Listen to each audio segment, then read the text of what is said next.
what are some of the most important moments of your life?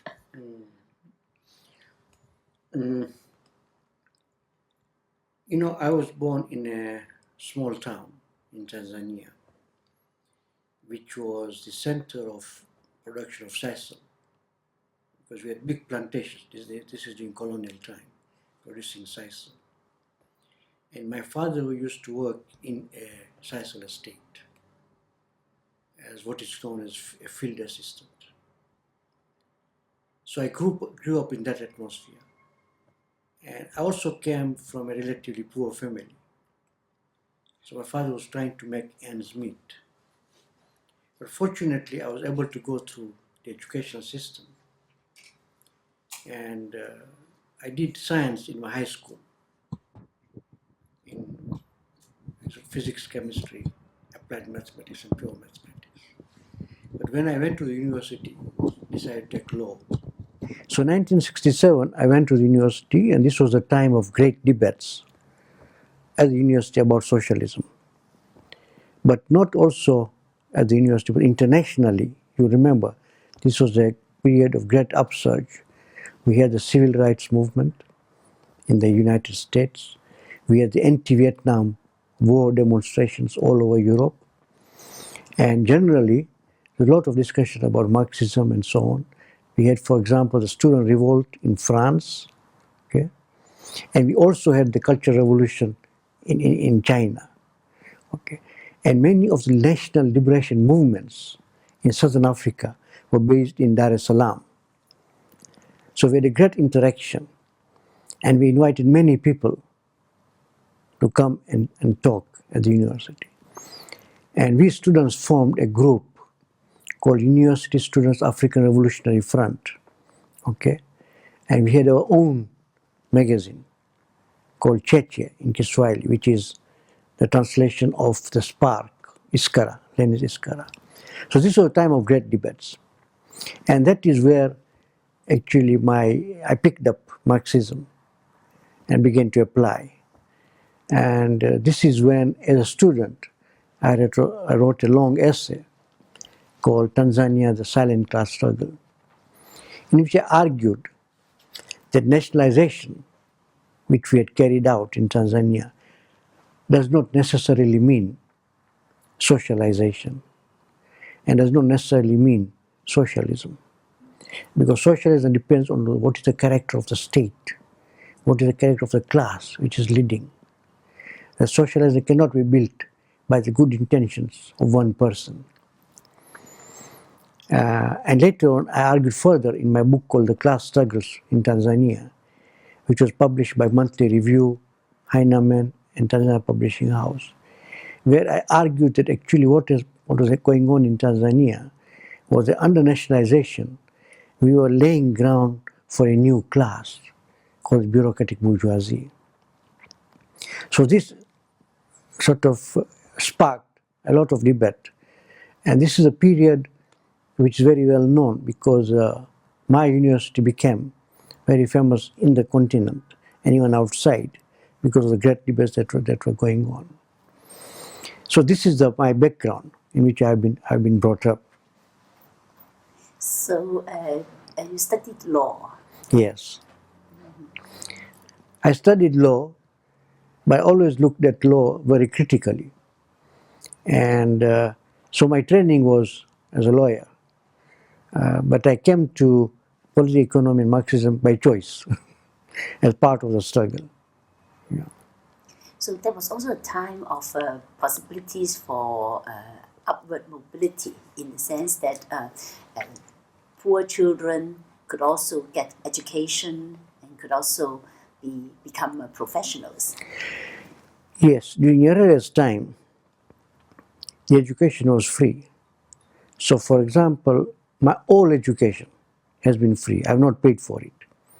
If I was to pay, I would not have been able to pay the university because my parents would not be able to afford. So that generation, my generation, actually studied free. Although not many students could go to the university. Okay, first of all, from primary school to secondary school itself, there was shifting. So many actually just ended up with primary school. Then from secondary school to the higher education, again there was shifting. But the few of us who managed to go, okay, studied free. Okay, so my generation actually studied free, and there was the possibility that you are talking about, okay, of the children from the poor families, from peasant families, from workers' families, being able to rise professional. But that generation is gone. Today, under neoliberalism, this is not possible because you have to pay. And children from poor families cannot easily go to higher education. And even the few who go to higher education have to make great sacrifices. And even after making sacrifices, there's no guarantee of jobs. Because even graduate students of mine have no employment at the moment in Tanzania, which is true of much of Africa as such, because of the neoliberal policies that we have adopted. So things have changed a lot in the last 20 years after Nyerere. Still, so many people went to university and didn't become radical. So what Yes. is it, maybe in your childhood or Yeah. with the influence of your parents or your teachers, how did you become radical? Well, it's always difficult, to explain how individuals change. But obviously, the general conditions were different, as I said. We had the debates. But not all of us who went through that became radicals. Okay? And the few who became radicals also changed. Very few remained consistently. But I think one of the things was that I came from a very idealist background. As I was growing up as a school, okay, I grew up in a kind of atmosphere of service to humanity. Okay, it had very strong moral and religious tones. Okay, but when I came to university, it opened up my eyes. We always questioned some of the moral issues, particularly taught by religion. Why, for example, you would give service only to your fellow co-religionists, not to others. Okay, I always questioned that. Because for me, humanity meant humanity, a single humanity, across religions, across races, across tribes, and so on. So that questioning had already started. But the foundations of being able to explain actually laid at the university.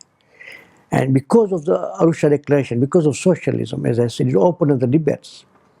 And we had some very good young lecturers who exposed us to the writings of Marx, to the writings of Nkrumah, to the writings of Amilcar Cabral, of Frantz Fanon. And we read voraciously. And we had lots of discussions. We organized our own ideological classes. Actually revolted against what we call bourgeois education. Okay? We wanted a holistic education. So these struggles, I think, are the ones which really helped to open up. And we always held very strongly to the Marxist saying that the hitherto philosophers have interpreted the world, but the point is to change it. How do you participate in that change? I guess that's the explanation I can give. So could you tell us some of the important moments in your life? Well, going to university, Yes. being exposed to the new ideas at that time. So there was one, well, of course, it was also Right. important in shaping your personality and your outlook. But then after you graduated? Yeah, that was one important moment. But when looking back, I know two things. One, the radical students were very radical, sometimes ahead of their time, and we did not appreciate sufficiently the nationalism, the radical nationalism of our first president, Nyerere, because we were very critical of him as well. But secondly, this movement, this development of debates in the students did not quite link up the struggle of the people outside. Okay? Because at the same time, while there was a student debates going on, and young faculty going on, because I graduated in 1970, and immediately joined the faculty of law and became a university lecturer and later on professor. And throughout my life, that's the only work I have done. But as I said, there was no link up with the struggle of the workers, which was going on outside. Because although we were a small working class, it was a very militant working class. And between 1970 and 75, there was a very strong workers' movement. Now, gradually, as we approached towards the end of 70s, conditions became worse and worse.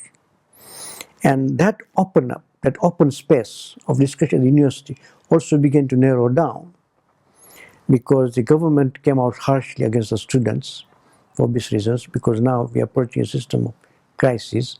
So increasingly the government became sensitive to what was going on. Workers were suppressed, student organizations were suppressed, and some of us from that group felt that it's not just sufficient to have these academic debates.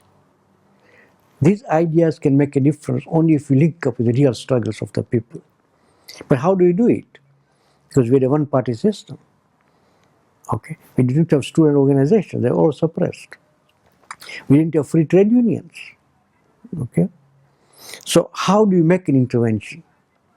Okay, how do you link up what is going on at the university and what is going on the ground?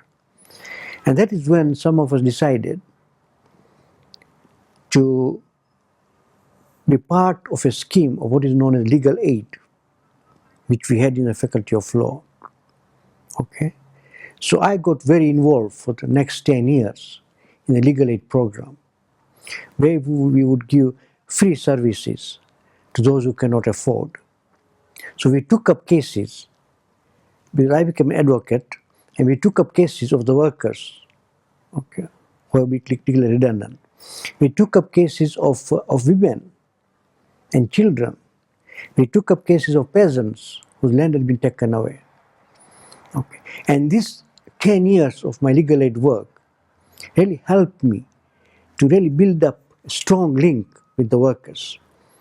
So ideas did not simply remain ideas, but ideas together with the practice that we came across with the workers, okay, helped us a lot to develop further in terms of linking up. And one thing that it helped us, that essentially coming from petty bourgeois background, you do not immediately have credibility with the working class or with the poor. But legal aid helped us to give credibility. Okay? Because when we were at the university, we even wrote in English. Now, how many people in Tanzania read English? Very few. Okay? But as got involved in legal aid, we began to write in Swahili. It's accessible. Okay?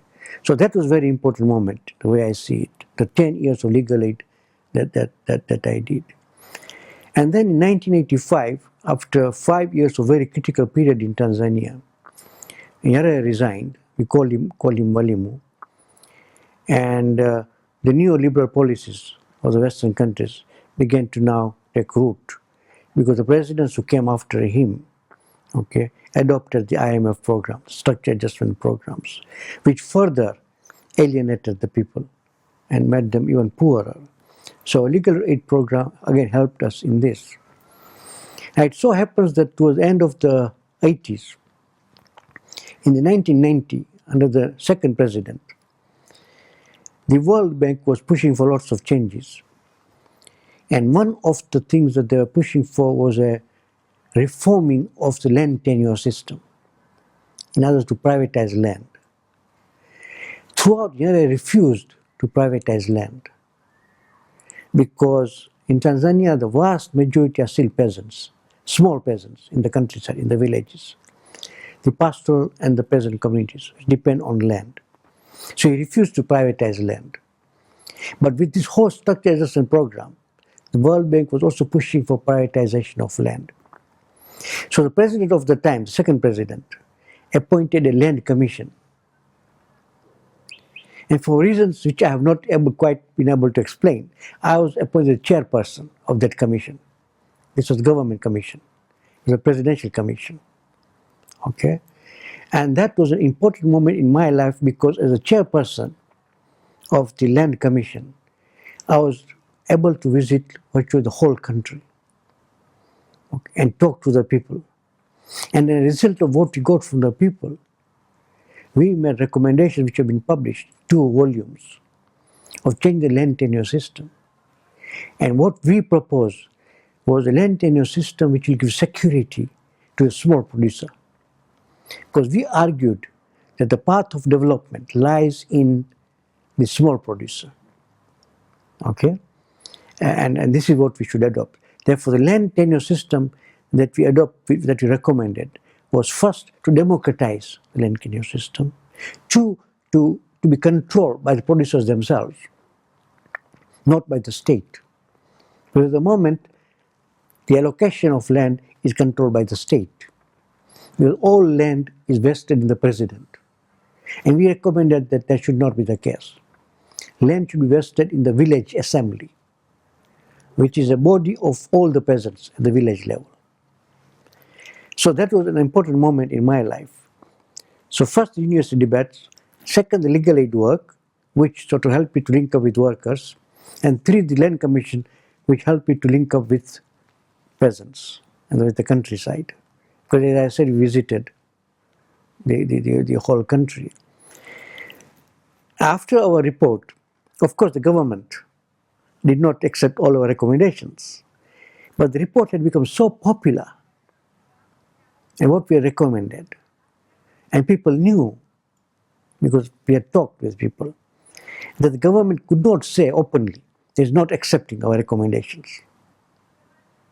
What it says that 90% of the Shivji recommendations have been accepted, which is true, but which 90%? The most fundamental recommendations, to democratize land tenure, to divest from the president and the village assembly, those were not accepted. So after submitting the land report, together with some of my comrades, we formed an NGO called Land Rights and Resources Center or Institute, okay, which in Kiswahili was abbreviated as Haki land rights. And this is another very important moment because that allowed us to work again in the villages. And our approach was different from the usual NGOs. So it was not simply you go and educate workers of peasants, but you go and get educated by peasants and transfer that knowledge from one area to another area. So we worked horizontally, not vertically. Because the usual NGO approach is to take recommendations from people and send it to the government, okay, and pressurize the government. We did not work like that. We went to one area, worked with peasants, got their ideas about how they see the system, and they went to another area and took some of those articulate peasants to another area to exchange views. So we tried to work horizontally, okay. So that again was an important moment. We could not totally prevent, but the government found very difficult to privatize land immediately because of this pressure. But eventually they passed law in 1999, the land laws, changing the system. And later on, after 4 years, because of pressures of the bank, they also began to privatize land to make it a collateral, etc. So 1980s and 1990s were important periods, both in the history of the country as well as in the history of our development. Okay? In the process, as it always happens, those who started with did not remain at the end. People dropped out, fell out, and so on and so forth. And new generations began to arise because in Africa, neoliberalism actually had a very deep impact. Because neoliberalism, in my view, was not simply about economic changes. It was not about economic reforms. Actually, it was much more about an ideological attack by imperialism. Because in the 60s and the 70s, imperialism was on the defensive because of national liberation movements. But in the 80s, they began to make a comeback. And one of the first things, at least in Africa, imperialism did, was that it was an ideological onslaught on radicalism, not only on left ideologies, but even on nationalism. Okay? So all those achievements of the nationalist period particularly in a country like Tanzania, were reversed. Okay? And even the university, at one time the World Bank recommended to Africa that you don't need universities. Concentrate on primary school. Okay? But there was resistance. But at the same time, all the universities continued to exist, but they became highly vocationalized. So, for example, professional faculties like law, business, engineering, those were given emphasis, as opposed to humanities, as opposed to history, as opposed to economics, and so on. And many university professors, because of the very low conditions, left the university. They went to Southern Africa. Others indulged consultancy. So that changed the whole atmosphere. That changed the whole development and generation of knowledge, of radical knowledge. Okay. And that, in a sense, destroyed a whole generation of Africans. So the African youth of the 1990s and particularly 2000 actually doesn't know their own past.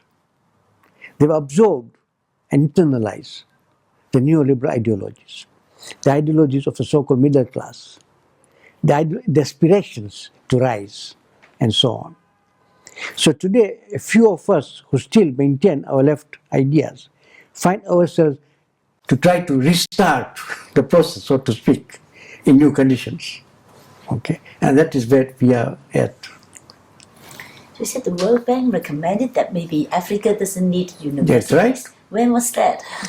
This was in the early 80s and late 80s, yeah. They actually recommended that. But there's a lot of resistance from African intellectuals. They did not go through it. Okay. But the universities changed a lot. Okay. No longer you had free debates. No longer you had basic research. Because many of our professors became consultants, making policy recommendations. There was a lot of NGOization, so to speak, okay, of academics. All right. So this changed the way knowledge is generated. And this changed the terrain of struggles. Because at one time university was a terrain of struggle. So it is no longer a terrain of struggle. You have to find new ways of doing things. And the question about land. Yes. So, what is the situation now? Because land can be privatized after the 90s. What happens is that although formally land is still held by the state, but the state has power to alienate land in what is called public interest. And foreign investment is considered public interest. So, for example, if foreign multinationals want land, the president can take away land from the peasants and give it to foreign investors. So at the moment, actually we have lots of land disputes and land struggles going on because of the alienation of land. They take away land from the peasants and the pastoral communities. Particularly pastoral communities have been under great attack. Their land has been under great attack. So that struggle continues actually. And through the NGO that we established, we have lots of publications. For example, we write on these things. And that thing has still continued. Because we talk about land grabs from yes. Europe, possibly from China, from different parts of the world. So I think I've also read something like 1/7 of the land or 1/10 of the land in Tanzania has been sort of conceded to multinationals or to foreign investors. Do you have any figures about that? I don't have any figures, but there have been big cases of land alienation in Tanzania. For example, the multinationals who came in a big way to start what they called agrofuels. Okay, only a few years ago, something like 11 villages, the land was taken away to give to these agrofuels companies. They also have a big project of what they call the Southern Agriculture Development Corridor, okay, where they want to take away land from the peasants. And of course, they usually say that the peasants will be taught the new methods and modernization, okay. But actually, there's a project for alienation of land. So that is there. Then for the pastoral communities also, even when we were doing our commission work, a lot of land in Tanzania is under so-called national parks or reserved, game reserves. Okay, these are the special alienation. Something like 25% of the land, okay, is reserved land.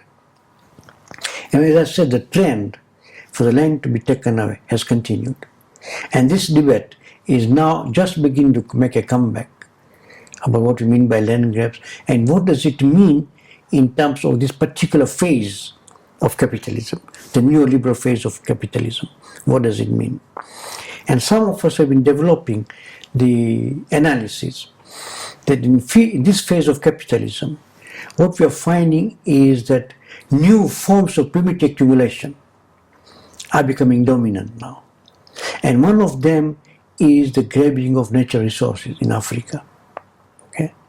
Some of us put it somewhat simplistically by saying that there was a period of the 17th, 18th, 19th centuries where people were robbed from their land to be sold as slaves in Africa. Then there was a period of 100 years of colonialism where people were left on the land but to work on land, so their labor was grabbed by imperialist capital. Okay. Now, in this phase, they do not want people. They only want the natural resources of Africa. So increasingly you find not only land grabs, but there's a question of resources like fossil fuel. There's a question of resources like clean environment, forests, bioresources, water. All these are becoming resources which are being grabbed by imperialist capital in the form of primitive accumulation. Okay? To the extent that the continent of Africa has become so important for imperialism, now that Asia has been lost, so to speak, even Latin America is becoming more difficult. Africa is only remaining continent. That imperialism is prepared to go so far as to militarize the continent, to militarily protect its place to grab resources. Okay? So this is the phase we are in. So this analysis is developing, by African intellectuals is developing. The other side of the coin is that we have increasingly realized, and we had lots of conferences in Africa, that as individual countries, Africa cannot resist. Okay? So we are going back to the vision of the first generation of African nationalists, like Nkrumah, like Nyerere, who talked about Pan-Africanism, who talked about uniting Africa. Okay? And some of us are trying to rethink and redevelop and revisit the ideology of Pan-Africanism. But then whoever mentioned that or proposed that in reality would be the targets of US imperialism. Yes. Yeah, certainly. You see, certainly. And that is why, as I said, that we have been developing a literature. One of my articles is called Pan-Africanism or Imperialism. Okay? And where we are trying to develop that, as I said, as individual countries we cannot stand. Okay? So we need to unite, number one. Number two, but who is going to lead this movement for unity? From our experience we realize that the existing state, the existing comprador classes, which are so compromised, cannot lead. So it has to be led by the working people. So we are developing new theory, in a sense, to renovate, so to speak, Marxism, that the agency will be not the working class in the sense of proletariat, because you don't have much of it, but working people, those who live by the sweat of their brow, which will include peasants, which will include small working classes, but which will include a large number of people who are actually marginalized. For example, in Tanzania today, you have something like 40,000 young people on the streets doing hawking business, the hawkers, you know. We have lots of women, okay, who just cook and sell. Okay, we call them mamantilie. We have a big class of people who work as domestic help us, which is bigger than those in the manufacturing industry. Because through structure adjustment program, whatever little industries that we developed, we have been deindustrialized. So today the manufacturing sector is very small. Less than 100,000 people are employed in the manufacturing sector. Okay? We have opened up our doors for foreign investment. But over 95% of the foreign investment goes into minerals and mining, not in manufacturing, not in agriculture. Okay? So these are some of the realities where you have to develop a theoretical insight which has to convert into ideological positions as to who are going to the agency. And as I just told you, that in Africa today we are developing this new theory, particularly that the new agency will be working people, not working class as such, led by a radical ideology of Pan-Africanism, which will combine the task of national liberation with social emancipation. So some of us argue against a stage theory, so to speak. But at the same time, we are arguing that the national question has not been resolved, in Africa at least. So today we cannot talk about that we have independent nations in Africa. We don't. Imperialism is still dominating. So we have to combine these tasks of liberating our nations and also task of emancipating the working people of Africa. You mentioned Frantz Fanon as Yes. one of the people you've read. Yes. And usually when we refer to Africa, so we would associate with Frantz Fanon. How do you think of his work? Frantz Fanon was an important, extremely important influence in Africa. Not the only one, but he was a very important influence. We also, of course, have the theories of Nkrumah, and we have theories of Amilcar Cabral, and some of the liberation movement leaders who did not live for very long, for obvious reasons. They were assassinated. They fell to imperialism, so to speak. I think the important point about Frantz Fanon was to show that the new bourgeoisie which comes to power is a bankrupt bourgeoisie, is a bankrupt ruling class. And they cannot even carry out a bourgeois revolution. Okay? So the tasks of the bourgeois revolution actually fall on the working people. Okay? That was important insight. And he has to be proved right, because he wrote in the early 60s, where he could not have foreseen what has happened. But the 50 years of independence has shown in Africa the national project, which was based on each individual country, on territorial nationalism, has been defeated. Okay? Even the most radical nationalists, like Nyerere, did not quite succeed to liberate their nations. What has happened, though, is that virtually the whole of Africa now is independent, formally. Okay? So that will resolve the question of countries wanting independence. But nations wanting liberation, that still remains a question. And people wanting revolution still remains.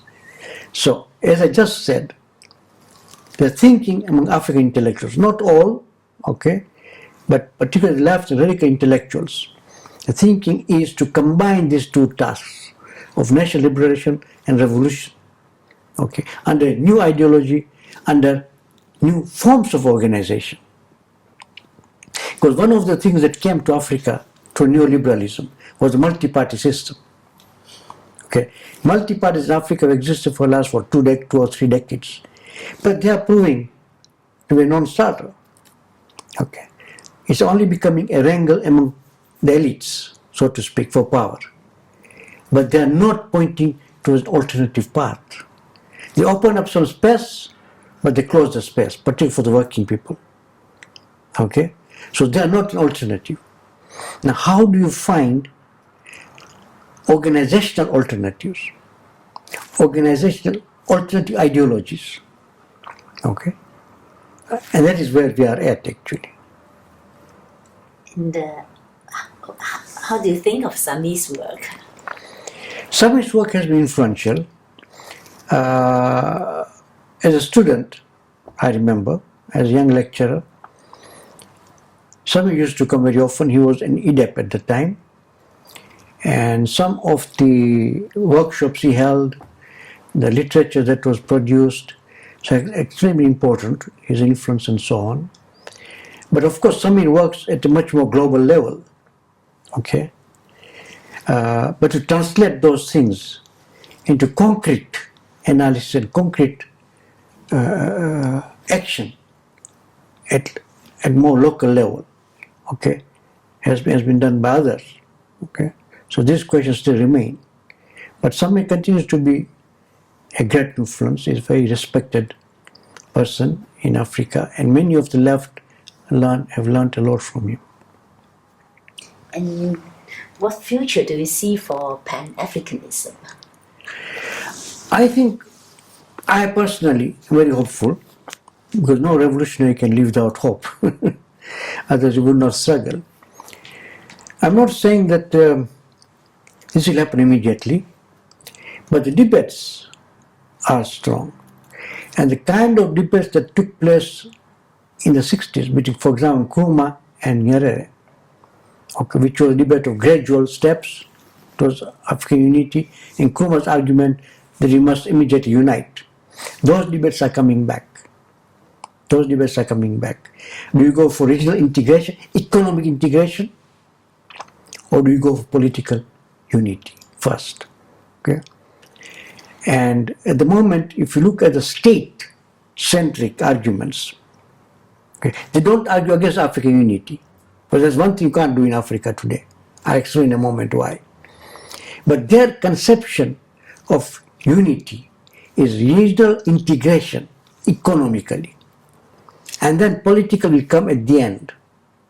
Okay? So you start with common market and so on and so forth, which actually is proving to be a failure, because many of the issues that arise in economic integration cannot be resolved without political unity because of extreme uneven development. Okay. There's a big debate going on in East Africa today to form an East African Federation. Okay. So some of us argue that in fact you are putting the horse before the cart if you talk about economics first and later politics. Because many of the economic problems of integration you cannot resolve unless you are politically united. Okay? So that debate is coming back. Two, unlike other continents, in Africa the Pan-African sentiment is still very strong. Okay? So you can build on it. And Pan-African sentiment is strong among the youth. One thing in Africa is very strong is Pan-Africanism, in the sense of African unity, that we are one people, is quite strong. Okay? So there is something that provides you the potential. So the question that you asked me, yes, I'm hopeful, because I'll give you my own personal experiences. Once I was invited to give a lecture in Nsukka, Nigeria. Okay, and my lecture was on Pan-Africanism. As usual in Nigeria, you never reach anywhere on time. So we were 3 hours late. But not a single person had left the hall. There were almost 1,000 young people present there from all the surrounding universities. And not a single person was hostile to the idea of Pan-Africanism. That shows the strength of Pan-Africanism. People, of course, would raise practical problems. Usually, those who raise practical problems are actually professors, not students. Okay? That's one example. Another example is that after I retired from my position as a professor of law in 2006, in 2008, the university established a professorial chair in honor of Mwalimu Nyerere. Okay, and I was appointed to that chair as the first professor, Mwalimu Nyerere professor of Pan-African Studies. And I tried to develop a forum from Pan-African discussions. So every year we used to intellectual festival. For 5 years we had this. We would invite African distinguished lecturers. And we talk about Pan-Africanism. Samir Amin was one of them. Okay, we invited. And during the whole week of the festival, we would be talking about Pan-Africanism. People from all over Africa would be participating. That shows again that there's a potential for Pan-Africanism to be revived. Okay? There are many debates about it, but there's a potential. Even our most important Pan-African research organization, COSTECH, which was started by Samir Amin, okay, had a big conference on Pan-Africanism some 5 or 6 years ago. Okay? So I'm hopeful. Any of the states in Africa would be inclined to subscribe to this idea? Yes, formally they give it a lip service. Because don't forget that after OAU, they formed the African Union. They have a Pan-African Parliament now. Again, only not long ago, there was a big debate between Gaddafi and others, where Gaddafi was taking Nkrumah's position that we should unite Africa. Of course, he did not live to see it. I mean, he had his own eccentricities, but sentiment was there. So African states cannot openly argue against it. The point is that, of course, African states cannot go very far, obviously. They have their own interests. But if we can build up a people's movement, then we can pressurize. It opens up space for us. That is what is important to do. Maybe you could conclude by telling us some of your writings. Yeah, as I said, as a result of these debates and so on, I've had quite a few writings. Many of them are available in English. One of the small booklet that I did was Accumulation in African Periphery, a theoretical perspective. And I also used to write in the newspapers, a weekly column. Those have been collected together, called Let the People Speak, Tanzania Down the Road of Neoliberalism. It was published by COSTECH. And some of my essays are in a book called Where is Uhuru, which has also been published. But also, my writings have been more in Swahili, which have also been published as books.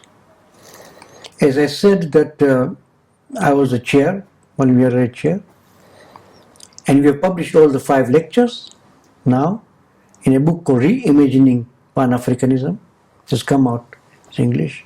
And I really hope that some of these books will be translated to Chinese to be made available to the people, actually, because I found that in this Congress that I'm attending, I did not see Africa mentioned even once, as if it doesn't exist.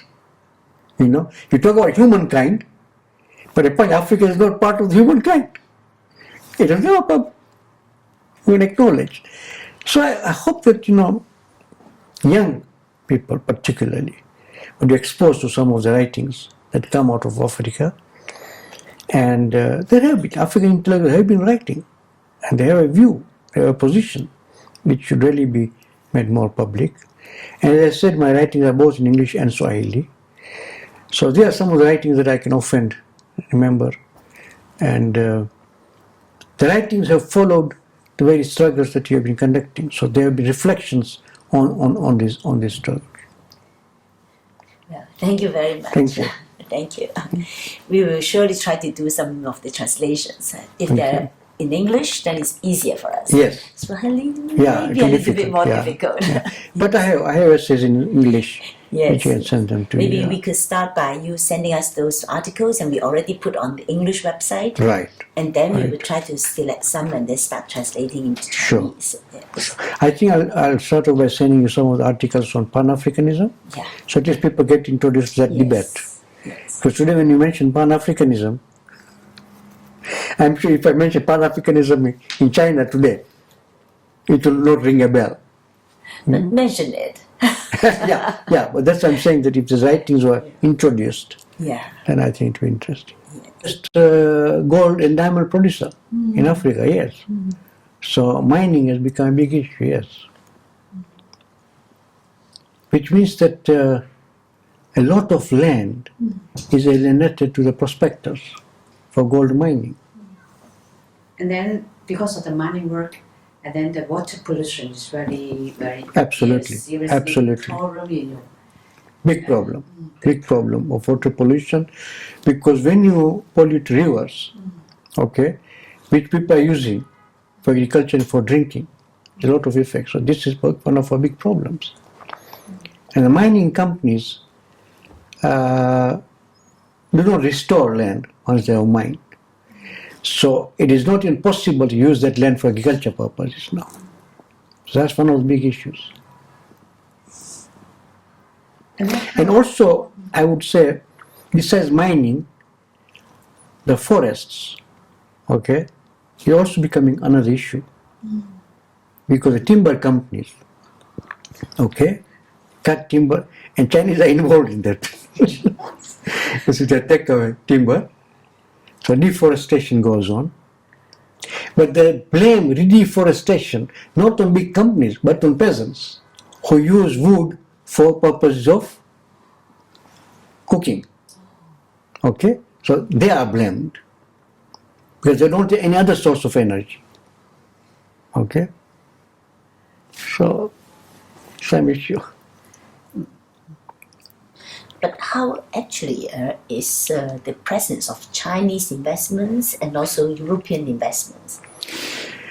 Of course, dominant investment is European. Chinese are coming in a big way.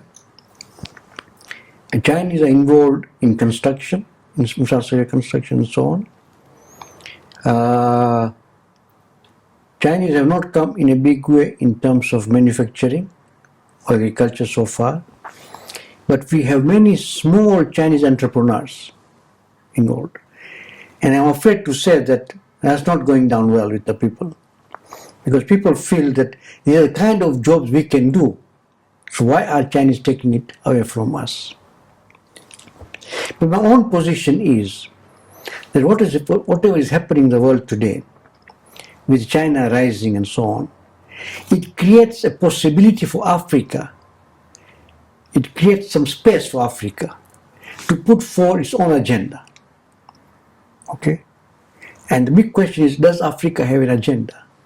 Because if you ask the Chinese to build a stadium for you, or to build a conference hall for you, they will do it. But why ask Chinese to build a stadium? Ask Chinese for technology. Ask Chinese to build you industries, okay, in which you can actually have a strong voice. Okay? But then you must have an agenda. Okay? So, are we using this space that has been created? Because until recently we were just dominated by the West.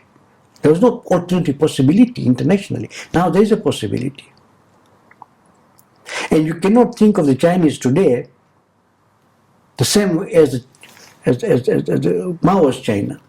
Okay, Mao's China built a railway for us. Okay, a big project. Okay, today it is different. The Chinese have come back to restore the railway, but purely on business lines. In Mao's China, they built a big textile factory, one of the biggest ones, in Dar es Salaam. All right, this was during Nyerere's time. They come to restore that factory, but again on business lines. Okay, so it is for us to decide. It's not for the Chinese to decide. It's for us to decide.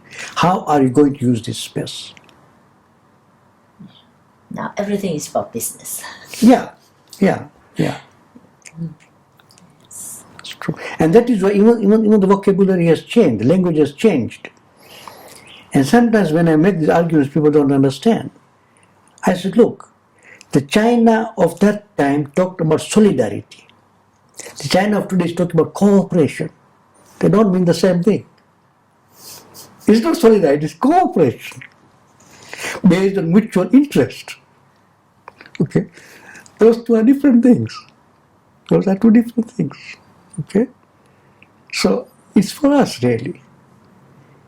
Okay. I think in that we have to learn from Vietnamese.